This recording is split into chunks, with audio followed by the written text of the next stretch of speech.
오늘 살펴볼 자료는 룻기 2장의 내용이란다. 이방인 여성 룻이 그 낯선 땅에서 겪게 되는 마법보다 더 놀랍고 뭐랄까 기적 같은 일이 벌어지는 모험 이야기지. 먼저 배경을 좀 설명해 주마. 모압이라는 외국에서 온 젊은 룻이 남편을 잃고 나이든 시어머니 나오미를 따라서 베들레헴이라는 아주 낯선 동네로 이사를 왔어. 당장 오늘 저녁 먹을 밥도 없는 진짜 막막한 벼랑 끝 상황이었지. 그래서 룻이 시어머니를 위해 밭에 나가서 이삭 줍기를 하겠다고 나선 거란다. 엥? 이삭 줍기요? 그게 뭔데요? 그냥 길바닥에 떨어진 쌀알 같은 걸 막 줍는 건가요? 비슷하지. 추수할 때 땅에 떨어진 곡식을 줍는 건데 이게 당시 가장 가난한 사람들이 먹고 살기 위해서 하는 진짜 힘들고 고단한 일이었어. 할아버지가 우리 청취자 여러분과 우리 손녀가 이해하기 쉽게 요즘식으로 말해보자면 뭐랄까 아무 인맥도 없는 낯선 타국에서 제일 험한 초단기 일용직 알바를 뛰러 나간 거랑 똑같이. 헐, 대박. 젊은 여자 혼자서 아는 사람도 없는 낯선 동네에서 그런 험한 일을 하러 나갔다고요? 진짜 짱 무서웠겠는데요. 막 주변 사람들 시선도 엄청 신경 쓰이고 따가웠을 것 같아요. 맞단다. 그냥 무서운 정도가 아니었어. 당시 이스라엘 사람들은 모압 출신을 별로 안 좋아했거든. 건장한 남성 일꾼들이 가득한 낯선 밭으로 들어간다는 건 당장 험한 일을 당하거나 착취당할 수도 있는 아주 위험하고 무방비한 상태였다는 뜻이지. 우와, 그럼 진짜 큰맘 먹고 나간 거네요. 그렇지. 그런데도 늙고 상심에 빠진 시어머니를 부양하려고 그 먼지 나는 밭으로 걸음을 내디딘 거야. 자료에서는 바로 이 지점, 두려움과 모멸감을 뻔히 알면서도 기꺼이 행동으로 옮긴 그 결단력을 단순한 생존 본능이 아니라 아주 숭고한 용기라고 해석한단다. 와, 룻 언니 진짜 대단하네요. 덜덜 떨리면서도 가족을 위해서 꼭 참고 나간 거잖아요. 그래서요? 그 먼지 나는 밭 떠나서 어떻게 됐어요? 막 괴롭힘 당한 건 아니죠? 그렇게 두려움을 안고 일꾼들 뒤를 졸졸 따라다니며 이삭을 줍는데 여기서 이야기의 흐름을 통째로 바꾸는 아주 결정적인 순간이 찾아온단다. 룻이 발길 닿는 대로 터덜터덜 가다 보니 우연히 도착한 곳이 마침 죽은 시아버지 아주 부유한 친척인 보아스라는 사람의 밭이었던 거야. 아하, 그거 텔레비전 아침 드라마에서 흔히 나오는 세상 참 좁다 하는 그런 우연의 일치네요. 막 길 가다가 우연에 부딪혔는데 알고 보니 회사 회장님이고 그런 거잖아요. 딱 우연의 일치 같지? 하지만 자료에서는 이걸 단순한 우연이 아니라 보이지 않는 분의 아주 따뜻하고 정교한 손길이 룻의 걸음을 가장 안전한 곳으로 이끌었다고 지목한단다. 당사자인 룻의 눈에는 그냥 맹목적인 우연 같았지만 전체 구조에서 보면 아주 정교하게 계산된 필연의 타이밍이었던 거지. 오, 뭔가 소름 돋아요. 내가 그냥 아무 생각 없이 오늘 한 선택인데 사실은 내비게이션이 엄청 완벽한 목적지로 몰래 안내해주고 있었다는 거잖아요? 그럼 그 보아스라는 할아버지는 어떤 사람이었어요? 부자 친척이면 막 엄청 깐깐하고 무서운 할아버지 아니에요? 전혀 아니란다. 보아스가 마침 밭에 딱 나타나서 일꾼들한테 제일 먼저 이렇게 인사를 해. 여호와께서 그대들과 함께 계시기를 비네 하니까 직원들이 억지로 대답하는 게 아니라 여호와께서 주인님께 복 주시기를 빕니다 하고 진짜 기쁘게 화답하거든. 우와, 요즘 세상에 그런 회사가 어딨어요. 완전 꿈의 직장이네요. 또약볕에서 땀 흘리며 일하는데 사장님이 찾아와서 직원들한테 따뜻하게 축복해주고 직원들도 진심으로 웃으면서 인사하는 거잖아요. 보아스 할아버지 인성 완전 최고다. 그렇지. 이 대목이 보아스가 어떤 철학을 가진 리더인지 아주 잘 보여주지. 그리고 그 성숙한 리더의 시선이 이제 어디로 향하는지 보면 그의 진면목이 나온단다. 보아스가 밭 한 구석에서 낯선 여인 룻을 바로 발견해. 종에게 물어보니 아침부터 잠깐 쉰 것 빼고는 허리 한번 안 펴고 부지런히 일하고 있는 며느리라는 보고를 받게 되지. 보통 사람 같았으면 외국인이라고 저 사람 당장 내쫓아라 막 이랬을 텐데 보아스 할아버지는 달랐나요? 어떻게 했는데요? 막 불쌍하다고 용돈이라도 쥐어줬어요? 아니지. 보아스는 사회가 붙여놓은 모함 여자라는 주홍글씨 대신에 룻의 태도와 본질을 꿰뚫어 본 거란다. 룻한테 직접 다가가서 다른 밭으로 가지 말고 우리 일꾼들 옆에 꼭 붙어서 일하라고 당부해. 그리고 목마르면 언제든 남성 일꾼들이 길어온 시원한 물을 마시라고 파격적인 대우를 해주지. 와, 진짜 다정하네요. 당시에는 막 물 깃는 것도 엄청 힘든 일이었다면서요. 룻 입장에서는 눈치 보느라 바짝 쫄아 있었는데 상상도 못한 대우를 받은 거잖아요. 완전 감동 먹었겠다. 그래서 룻 언니가 뭐라고 했어요? 롯도 너무 놀려서 납작 엎드리며 이렇게 물었지. 저는 이방 사람인데 어찌하여 제게 이런 큰 은혜를 베푸시나요? 하고 말이야. 이 질문에 대한 보아스의 대답이 정말 대단하단다. 헐, 뭐라고 대답했는데요? 뜸들이지 말고 빨리 말해주세요, 할아버지. 보아스는 단순히 불쌍해서 돕는 게 아니라고 선을 딱 그어. 네가 시어머니한테 어떻게 행동했는지, 너의 부모와 고향의 안락함을 버리고 알지 못하는 낯선 곳으로 온 그 숭고한 결정을 내가 다 들었고 깊이 알고 있다. 이렇게 말하지. 아, 진짜 찡하다. 그냥 불쌍해서 동정하는 게 아니라 룻 언니의 그 착한 마음이랑 대단한 용기를 보아스 할아버지가 100% 알아주고 존경해 준 거잖아요. 바로 그거지.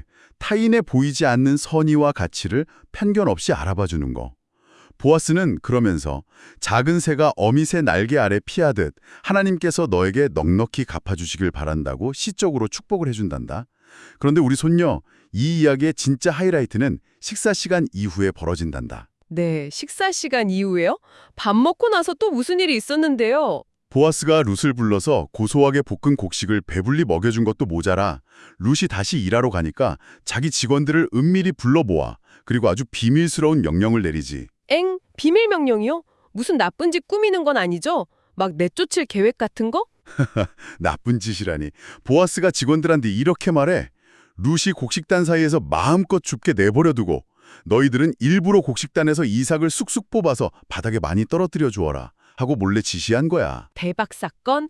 헐! 완전 츤데레 뺨치네요. 대놓고 주면 룻이 부끄러워할까 봐 막 일하다가 실수로 흘린 척하면서 챙겨주라는 거잖아요. 우리 손녀가 아주 정확히 짚었네. 청취자 여러분도 한번 생각해 보십시오. 누군가가 경제적으로 너무 힘든 상황일 때 그 사람 얼굴에 대고 현금 따발을 지어주면 고맙기보다 자존심이 상하거나 비참해질 수 있잖아요. 맞아요. 차라리 그 친구 가방에 몰래 밥버거 쿠폰이나 식권을 쓱 넣어두는 게 훨씬 따뜻하고 고마운 법이잖아요. 그렇지. 룻이 자기 힘으로 땀 흘려 주었다는 성취감은 절대 빼앗지 않으면서도 결과적으로는 아주 풍성하게 도와주는 거란다. 자료는 이것을 눈치채지 못하게 미안해하지 않게 흘려보내는 풍성한 은혜라고 묘사하며 진정한 배려란 상대방의 품위와 자존감을 완벽히 지켜주는 것임을 강조하고 있지. 진짜 미쳤다. 눈치채지 못하게 배려하면서 자존심을 딱 지켜주는 거잖아요. 완전 고차원적인 자선이네요.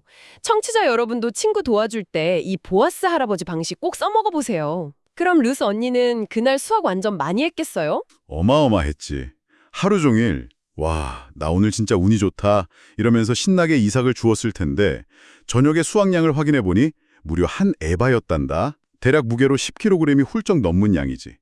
여자 2명이 며칠 동안 넉넉히 배불리 먹을 수 있는 엄청난 식량이야. 우와, 10kg이요? 하루 종일 길바닥 나탈 주어서 그게 가능해요? 무거운 보리자루 짊어지고 집에 가면 시어머니 나오미 할머니가 엄청 놀라셨겠는데요? 아니 오늘 대체 어느 밭에서 일을 한 거냐고 막 호들갑 떠셨을 것 같아요. 안 그래도 나오미가 기절초풍을 하며 물었지.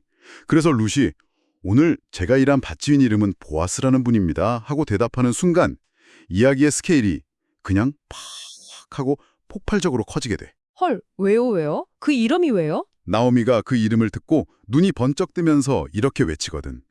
그 사람은 우리와 아주 가까운 친척이며 우리의 기업 물을자 중 하나다. 기업 물을자요? 그게 뭐예요? 뭔가 엄청 생소하고 어려운 옛날 법률 용어 같은데 막 회사나 기업 그런 건 아니죠? 왜 나오미 할머니가 양식 얻어온 것보다 그 단어에 더 기뻐하신 거예요? 고대 이스라엘의 고엘 제도라는 독특한 법인데 할아버지가 아주 쉽게 설명해 줄게. 만약 가족이 쫄딱 망해서 빚 때문에 땅도 다 팔고 노예가 될 위기에 처하면 스스로 벗어날 능력이 없잖아. 이때 제일 가까운 친척이 자발적으로 나타나서 대신 빚도 다 갚아주고 땅도 사서 돌려주고 끊어진 가문의 대까지 이어주는 제도란다. 아하, 그러니까 당장 오늘 저녁 밥이나 사주는 일회성 착한 동네 아저씨가 아니라 아예 잃어버린 우리 집도 되찾아주고 평생 우리 가족을 든든하게 지켜주는 한마디로 내 인생의 근본적인 구원자 같은 거네요. 완전 든든한 슈퍼히어로잖아요. 아주 똑똑하네. 맞아. 나오미와 룻은 모든 걸 잃고 완전히 파산한 상태였어. 그런데 룻이 벼랑 끝에서 우연히 걸어 들어간 밭의 주인이 자신들을 파멸해서 영구적으로 건져낼 수 있는 유일한 법적 자격과 능력을 갖춘 완벽한 보호자였던 거지. 와, 나오미 할머니 안도감이 엄청났겠네요. 그냥 오늘 하루 배부른 게 문제가 아니라 우리 가족이 멸망해서 아예 통째로 구원받을 길이 짠 하고 열린 거잖아요. 그렇지. 그래서 자료에서는 이 텍스트를 단순한 제도로만 보지 않고 거대한 신학적 은유로 확장시킨단다.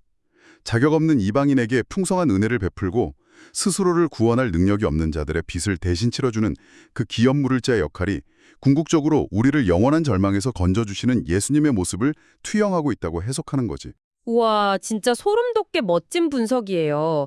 룻 언니가 추수가 끝날 때까지 보아스 할아버지 밭에서 진짜 안전하게 일했다고 했잖아요. 뭔가 우리 삶에도 그런 흔들리지 않는 든든한 피난처가 떡하니 버티고 있다는 느낌이 들어서 마음이 엄청 따뜻해져요. 우리 손녀가 아주 정확하게 핵심을 짚었구나.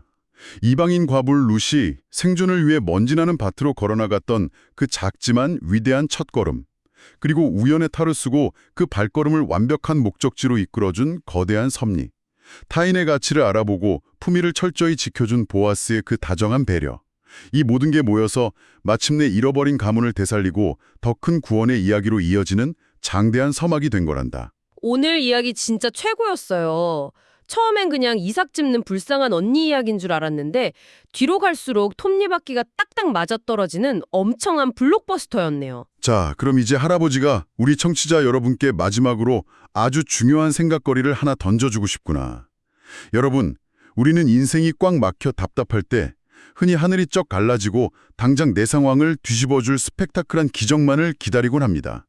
하늘에서 로또가 뚝 떨어지거나 백마탄 왕자님이 내 꼬인 인생을 단번에 풀어주기를 바라죠. 맞아요. 저도 가끔 숙제하기 너무 싫을 때 하늘에서 요정님이 내려와서 다 해줬으면 좋겠다 막 상상하거든요. 허허, 다들 그런 상상을 하지. 하지만 오늘 자료가 분석해낸 룻의 운명을 완전히 바꿔놓은 것은 하늘에서 요란하게 떨어진 벼락 같은 기적이 아니었단다. 아침 일찍 무거운 몸을 일으켜 이방인을 향한 차가운 시선을 견뎌내며 흙먼지 날리는 밭으로 걸어나가 허리를 굽히고 이삭을 줍던 그 작고 고단하고 어쩌면 너무나 초라해 보였을 일상적인 수고였습니다. 아, 내가 직접 먼지 나는 밭으로 나가는 그 작은 행동이 기적의 시작이었던 거네요. 그렇단다. 오늘 아침 알람 소리에 마지못해 집을 나섰던 그 출근길. 남들은 알아주지 않아도 묵묵히 버텨내고 있는 그 지루하고 평범한 일상의 노동이 어쩌면 당신을 기다리고 있는 보아스의 밭으로 걸어 들어가는 위대한 첫걸음이라면 어떨까요? 진짜 폭풍 감동이에요. 내가 오늘 짜증내면서 죽고 있는 이 평범한 일상의 이삭들 사이로 이미 누군가가 나를 위해서 쏙쏙 뽑아서 몰래 떨어뜨려둔 그 풍성한 은혜가 짠 하고 숨겨져 있을지도 모른다는 거잖아요. 당장 내일부터는 짜증 안 내고 이삭 줍는 마음으로 열심히 일상생활 할게요. 우리 예쁜 손녀가 할아버지 이야기를 아주 깊이 있게 잘 이해했구나. 오늘 하루 청취자 여러분의 발걸음이 닿는 그 작은 밭이 결코 무의미한 우연이 아니기를 바라며 이번 깊이 있는 탐구는 여기서 마치겠습니다. 다음 탐구 시간에서 또 재미있고 유익한 이야기로 뵙겠습니다. 청취자 여러분 안녕히 계세요. 다음에 또 재미있는 이야기로 만나요.